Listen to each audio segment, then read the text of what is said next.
Hi Semantics friends, welcome a new video in this channel. For this video it's necessary to imagine a word or sentence or puzzle waiting to be solved. Today we were diving into the mystery of how words come together to create meaning. My name is Rosalba Racine and today we were going to learn about how sentences work in English. We will use ideas from the book The Structure of Modern English. Understanding this helps us know how we make meaning with our words.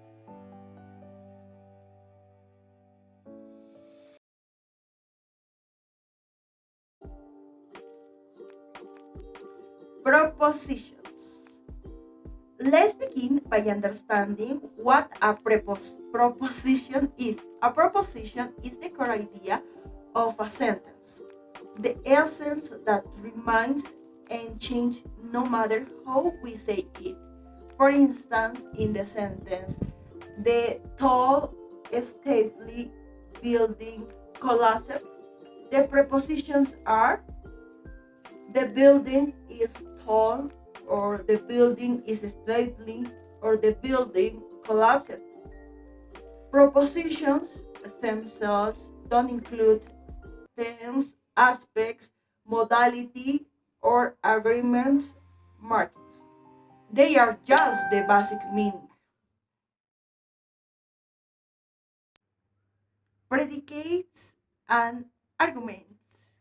Now let's dive into predicates and arguments. The predicate is the main source or the power of a sentence. It is the verb or preposition that drive the action or state. In other hand, arguments are the players in this sentence game. They the nouns or the noun phrase that tell us who's doing what. Also, predicates differ in balance, which is the number of arguments they need. Let's explore the different types, but first it's necessary to explain what is balancing. Balancing is a concept in linguistics that refers the ability of a verb to combine with a certain number of arguments, such as subject or objects. Essentially, the balancing of a verb indicates how many participants are required for the sentence to have a complete meaning.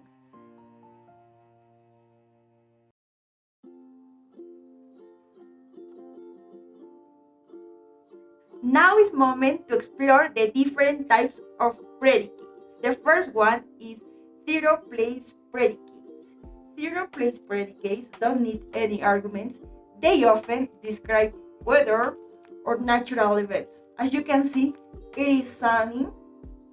Here the verb sunny does not need any argument. It's simple describe a weather condition.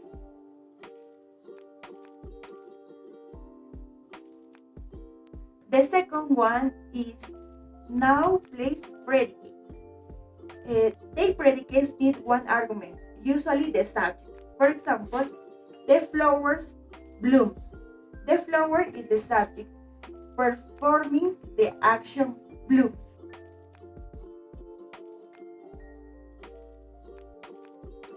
Also, we have the, the two place predicates. These predicates need two arguments, a subject and direct object. As you can see in this example, Lisa reads a book. Lisa is the subject and a book is the direct object. Beginning read.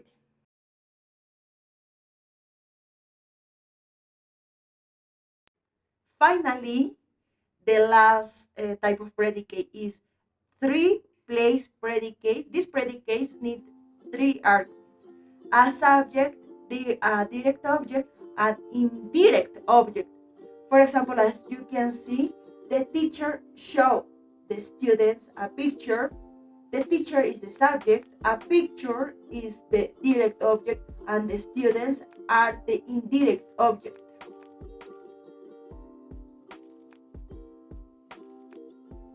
Okay, semantics friends, now it's moment to explain an interesting part. Thematic roles. Now let's talk about thematic roles. These roles help us understand how arguments participate in the action or state of the verb. Some common thematic roles include agent. Please pay attention in the examples. Agent is the doer of the action. For example, the chef cooked the meal. The chef is the agent doing the action of cooking. The thematic roles. The second is the first. The first is the inanimate cause of an action. In the example, the wind opened the door. The wind is the first because the wind is the first causing the door to open. The third thematic role is instrument. Instrument is the tool used to perform an action. For example, she cut the bread with a knife. A knife is the instrument used to perform the action of cutting. In the number 4 of thematic role, we have experiencer, the beginning affected by the action. For example, she felt happy. She is the one experiencing the feeling of happy. The number 5 of the thematic role is source, the starting point of the action. For example, she received a letter from John. John is the originator from whom the letter comes. The number 6 is the goal. The goal is the end point of the action. For example, she sent a letter to John. John is the goal. John is the recipient to whom the letter is sent. Also, we have the 7. The 7 is the path. The path is the road taken during the action. And the example, she walked through the park. Throughout the park, describe the road of her walking action. Also, another thematic role is location. Location is the where the action takes place. For example, she is at the park. At the park, specify where she currently is. Processor is the owner of something. In the case of this example, Judy's car. Judy is the processor. Judy owns the cars mentioned. It's important to mention this thematic role. Benefactive is the beneficiary of the action. For example, she baked a cake for her friend. Her friend is the benefactive. For example, her friend benefits from the action of baking the cake. Also, we have other thematic role is factitive. Factitive is the result of the action. For example, she made a vase. A vase is the factitive. Base is the product resulting from the action of. Other thematic role is the patient. Patient is the entity affected by the action. In the example, she broke a vase. The vase is the object that undergoes the action of break. Also, we have other thematic role that is theme. Theme is the entity moved by the action. For example, she moved the vase. The vase is the object that is begin to move. Other thematic role is the neutral. The neutral is the entity present at the action without begin effect. For example, she saw the vase. The vase is the neutral. The vase is simply present in the action of seeing without. Also, other thematic role is the range. Is the extent or the limitation of the action. For example, in this example, she walked a mile. A mile is the range. A mile specifies the extent of her walking. And finally, we have the thematic role, the is the person playing the role in the action. For example, she acts as the manager. The manager is the role. The manager is the role she assumes in the action. Also, it's important to difference between patient, theme, neutral, and factitive because using different examples, as you can see.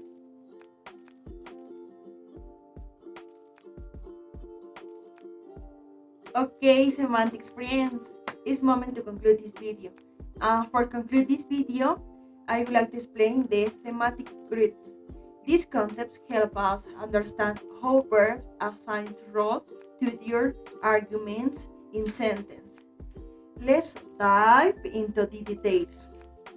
When we talk about the thematic grid, it's necessary to understand that the thematic grids organize thematic roles based on the verb type on their argument structure. They help us classify how verbs assign roles to their subject and objects. For example, grids displayed perception verbs. In the case of agent, Harry heard the music and the experiencer, the music sounded loud to Harry. Or in other case, motion verbs, agent Lucy ran to the store, or the theme, the store was where Lucy ran.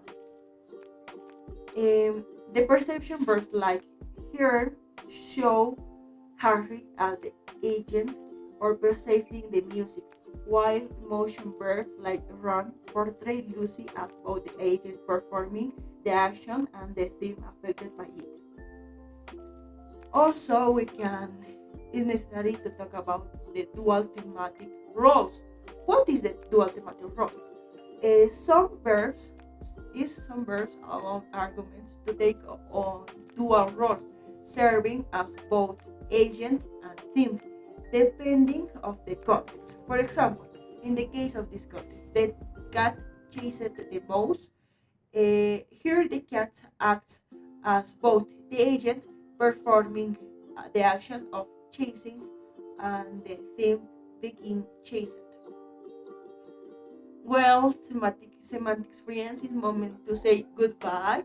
The thematic roles and grids provide a systematic way to understand how verbs structure sentence and assign role to their arguments. Well, they reveal the relationship between participants in action and events, enriching our comprehension of language. Um, to conclude this video, we will learn about the basic of sentence semantics, including prepositions, predicates, arguments, balancing, and thematic roles and thematic grids. This concept help us see the deeper meaning in sentence and improves our communication skills. Thank you for watching this video. Don't forget to subscribe and see you in another video. Bye bye.